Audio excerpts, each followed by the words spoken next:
Hello everyone, it's clayrammage. Welcome back to my channel. We're back again with another Goodwill Bins Haul. Another big haul today, a lot of great stuff. Really amazed at the amount of stuff we found. Good stuff. You'll be surprised at what I found this time. So let's just get right into it. But first off, if you guys are new to my channel, welcome. Thank you to all the new subscribers recently. I had a good amount of new subscribers, which I'm very grateful for. And welcome to our fun thrifting adventures.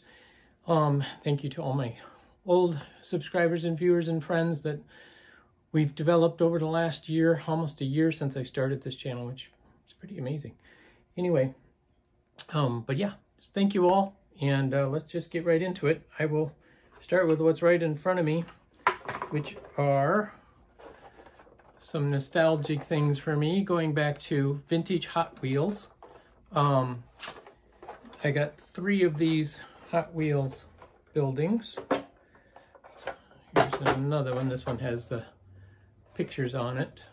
And these were the little power stations, so as the Hot Wheels tracks come down, the cars would go into this tunnel and they're battery powered, and then it would give them an extra boost to go around the track again.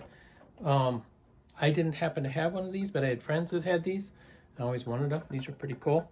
So because these were battery powered, I paid 99 cents for these 2 because they were battery powered. But I also got this one, which is a, shows you speed as you were going as it runs through that building. And then the little launch pad. And I got the 2 loop-de-loops. I had these loop-de-loops and I love those. So yeah, I played with Hot Wheels a lot when I was a kid. Loved it. I had 2 Hot Wheels cars, I believe. So that was a great nostalgic find. They're all dated 1968. So, late 60s, early 70s these come from. And they're in great shape, which surprised me. Now, the other big surprise, a vintage Hamilton Beach mixer. We've actually been looking for a mixer since we've been staying home more. I've actually been doing a little bit of food preparation, trying different recipes. And because this was an electronic, it was 99 cents. Can you believe that? This particular one is the chrome model, has the chrome. I'm leaving that down there because the top is very heavy. But it's got the patent dates on the bottom, and this one is dated circa 1938. So this is a great piece from, probably the 40s. Patents, as you guys may or may not know, patents are good for 20 years. So if it has a patent date on it, it could be from that year up for 20 years. Sometimes they would leave the years on there for a long time. So it, patent date is not an exact date, but it's a reference date. It gives you a good clue as to when it's from. So yeah, so I was excited about that. Now I just need to find the beaters because there were no beaters with it, but I got the base and the rest of the mixer. Good find. All right. I'm going to mix, I found a number of pieces of artwork, so I'll mix those in throughout. I found 3 of these pieces, which are of the Italian cities. This one is Venezia,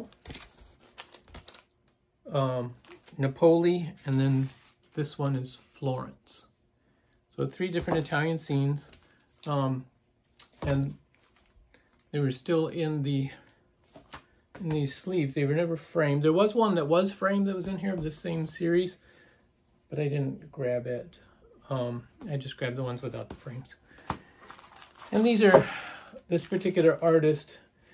It's Jan Corthals, C-O-R-T-H-A-L-S, Corthals. Her stuff is, $25 to $40 each. So I've spent $60 today, so these 3 prints will recover my money. And we can go from there. So that was exciting. Found another one of these vintage metal frames. No insert, but the nice decorative frames. Found more Legos, and I've got enough that I'm soon gonna list this big batch of Legos. It's kind of hard to see, but I found a kitty bookend. It's a black metal, probably like a bronze. There's some paint wear on it, and it's kind of a brownish, reddish brown metal. So it's not brass or pot metal, but it's probably a bronze. It is made in India on the bottom. But cat stuff always sells well. There's only one of them. Didn't find the other one. Usually they're sold in pairs, but we just have one. But one works. Some people like picking up just one. Found a bag of golf tees. Again, these I lot up. I look for any that are a little unusual or different, and I put those in a different lot, but otherwise I just do a big lot of golf tees. And I've done well selling those. Little vintage porcelain doll. She's got a darling face on her, so I picked her up. And she's got a string on her, so I assume somebody used her as a tree ornament. But yeah, I thought she'd do well down at the Pink Elephant. And if you don't know what the Pink Elephant is, it's a antique store in downtown Hopkins, Minnesota that I have a booth at. That'll be expanding in January. I found these candle holders that are still in the box, but the box is a little ripped up. Probably happened at the bins. But this is what these candle holders look like. They're fairly common in the box even, so apparently people didn't use these very much. But it's kind of a nice design. You know, that mid-century 50s, 60s look. I found several of these display easels today. This one is a metal, kind of a brass metal with the faux bamboo look. So these are great for displaying stuff or even selling. I'll have a price tag on them, but I'll display stuff down at the Pink Elephant on them as well. This one is a wooden one. Again, this one is, again, made to look like bamboo, and this maybe actually does look like it's actual bamboo. So it's very light as well, so that's kind of nice. And it's painted white. Then I found this little tiny vintage plate stand. This one is marked made in Hong Kong. So, you know, it's fairly old. And then I found these prints. Told you I found some artwork today. These are called, there were 6 Child of God pictures. This one, this package says boys, but the prints themselves are actually 2 boys and 2 girls. So they probably bought the 2 different sets. There's the girl. Here's one of the boys. So another of the boy is praying. And then the other boy. So, yeah, just some great pictures. You know, those mid-century model child pictures that a lot of us grew up with hanging on the walls. So I thought those were cool.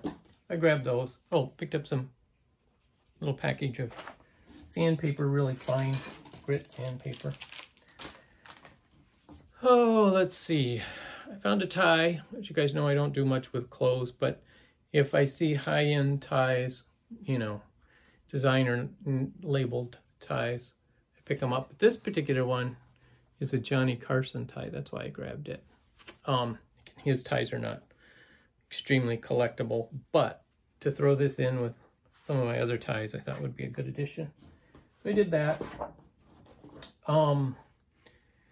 I picked up a vintage Honda motorcycle repair book.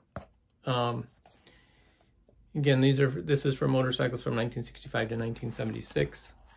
And because those particular motorcycles are hitting their 50-year mark, which collecting goes in cycles, 50-year, 100-year, the 50-year anniversary for a lot of these is going on. So this, you know, they hit the peak of their price points during those 50-year, 100-year cycles. So pick this up because, you know, those will be out there. People will be looking to fix them, repair them, or whatever. So they'll want manuals to go with them. I picked up this Rummy Royal game, and it's dated 1962. The box is in amazing shape for a 1962 game. It's been sitting on the shelf. It does have a little collapse on the top. And this is a pretty simple game. It's just got the, this is the, you know, you lay it out on your table and with a deck of cards, and away you go. So they give you this big box for all of that. But it does have, I could probably sell this separate. It's a tag off of the game table, Monte Carlo 5-in-1 game table.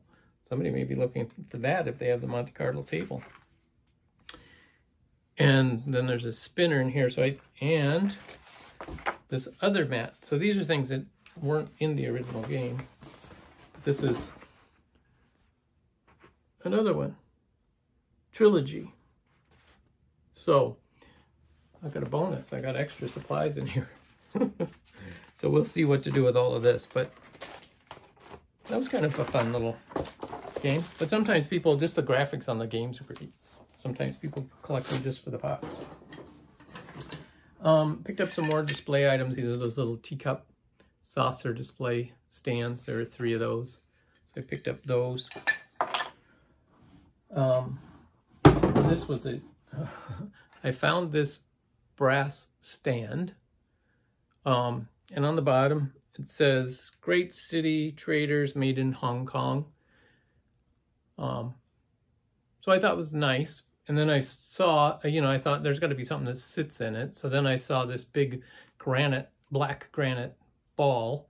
So I tried putting it on it, and it was too big. It rested on top of these dragon points, or lion points. What are those? Seahorses, sorry. Seahorse points. And then I found the ball that goes with it. This is actually, I believe, a sandstone ball, because it's rough on the outside. It's not going to polish really smooth. It's got little areas. It feels like sand, so I believe that's what it is. But that's the right size sphere ball to go into it. So that was a great find.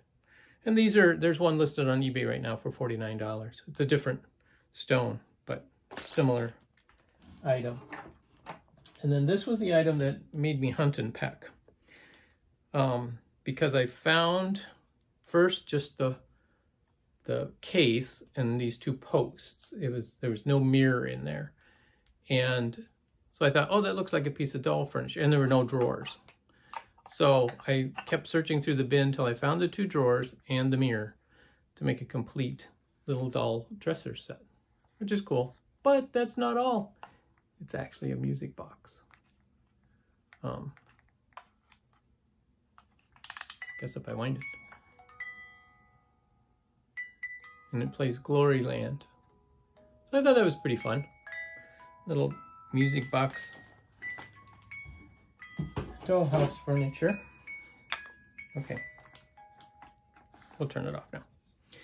And then in our local paper, they just had an article come out about this particular game. This is called a kendama. And apparently it's a game that comes out of Japan.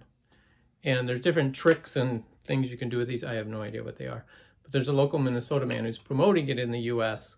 So that's why this is kind of a local Minnesota thing. And I'll have to look it up on YouTube. I haven't done it yet to see what kind of tricks and different things that you're supposed to do with these. But so I picked that up just because it's a local thing. It is got a tag on their air traffic. Again, it's not vintage, it's not old, but apparently it's a big game. So I'm like, I can put that down at the Pink Elephant and see what happens. So, all right, let's see. I'm going to throw in another painting. I found this painting in the bins, and it's marked on the back, Will Holub, 2003. Name of the piece is Glenn Gould. Now, because I love classical music, Glenn Gould was a concert pianist, so it intrigued me going, Glenn Gould, is that the same, you know, classical pianist? And so I looked this artist up, and I didn't really find too much. So then I asked my friend Hope, thank you, Hope, for your help. And she provided more information. I actually contacted the artist, and he responded that yes, this was done because of his admiration for Glenn Gould. And so there's a picture of Glenn Gould in here. I got to keep looking till I find it. I haven't an extensive looking. Oh, there. It's right there. And then he did 2 pieces. The other one was just called, I believe, Gould. So yeah, so that was kind of cool. So I'm going to attach that paperwork with this painting so it has some provenance to it. So we know that that's from the original artist and he has identified it as such. So that's cool. The other surprising find to me was this vintage purse, this tapestry purse. It's pretty cool. It's, yeah, what can I say? It is what it is. It's a vintage bag, but it's wonderful. Still got the original lining. It does have a hole in the bottom of the lining, but the lining actually is not that dirty. I was surprised. It's fairly clean. So somebody, you know, took good care of the purse. So it's got a hole, which I could stitch up fairly easily, but I think I'll just leave it as is and sell it as is, because this is not a bag that you're going to use. It's going to be one you put on display. There is just one tiny spot of wear down there on the bottom, but otherwise it's in excellent condition. The handle, some of the stitching has let loose on the handle, and the handle's a little stiff, whatever the middle of it is, but the sides are very soft. It's a vinyl, I don't believe it's leather. But yeah, it's a very nice little purse, which I was very surprised to find in the bins, but happy to find it, but surprised. And let's see. Oh, here's my funny item. I saw this, I'm like, what is that? Because I saw there were 2 pieces, and then the one fell open. I was like, well, what do you do with this? Is it for like displaying flowers? I was quite perplexed for a moment. Then I realized that it's a little tray stand, but I didn't realize until I got it home that there's one that's broken off. So it's supposed to be a 3-tiered display item. It is made of plastic and it's very cheaply made and it's broken. So there you go. I'll probably put it down to Pink Elephant and just use it as a display piece. You know, if somebody wants it, they could buy it. But that could be a nice little display item. This was a fun find too. It's a vintage tin. You know, not that extraordinary at first glance, but it's an Edward Sharp & Sons vintage, or they're confectionery. In other words, they make candies. Inside, you know, just a regular tin. But the interesting part is this. On the side, it says, by appointment to Her Majesty Queen Elizabeth II Confectionaries. So this means that this particular company, Edward Sharp & Sons, supplies the royal household with confectionaries. They've been approved, you know, by the royal household to supply that, which is a very prestigious thing in England to get that honor. So they put that on there. So it's a nice tin. Again, it's not a high value tin, but it's, you know, probably $15. But again, nice item. Tins are very collectible. I found some vintage sew-on printed treasures, so you can take your photographs, print them on this cloth-like paper, and then include them in your different projects like quilts or pillows or whatever. And I've been wanting to do that for a while, so, you know, found this, probably paid 50 cents for it. So nice cheap way to do it, because those are not that cheap at the craft stores. I did find a box, Liz Claiborne, Santa, Skating Santa. So that was pretty cool. Still in the original box. And ready? Happy New Year! Found a New Year's Noisemaker. Still got the sticker on it. It was bought at Wynn's for 29 cents. So, with New Year's coming up, I figured I gotta get it. Gotta be ready. Also found a vintage spoon rack. These are the collector spoons. Hang on the wall. But I bought this because I have a good number of vintage or collectible spoons that I'm gonna put down at the Pink Elephant. So this way I can have a way to display a lot of them. So I'm gonna do that. And then here's a couple more pictures that I found. These are original watercolors. Try to get the glare out of them. Beautiful seagull painting. oops, let's turn it this way. And a coastal scene. I actually painted one like this when I was in high school, kind of a similar thing, a boat on the seashore. So yeah, now this artist's name is Glenn Gilman. I think he's very talented. He did wonderful work in this watercolor. And the original price on these is marked on the back in pencil. They're still wrapped in the plastic, so nobody ever framed or anything. It was $20 on this one. This one was originally $20, crossed it out and marked it for $17.50. So this one was done as a special.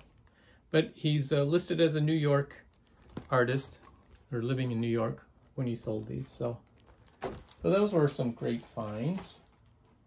I was excited to find those. And then I found another wonderful vintage metal frame. This one, somebody took some vinyl.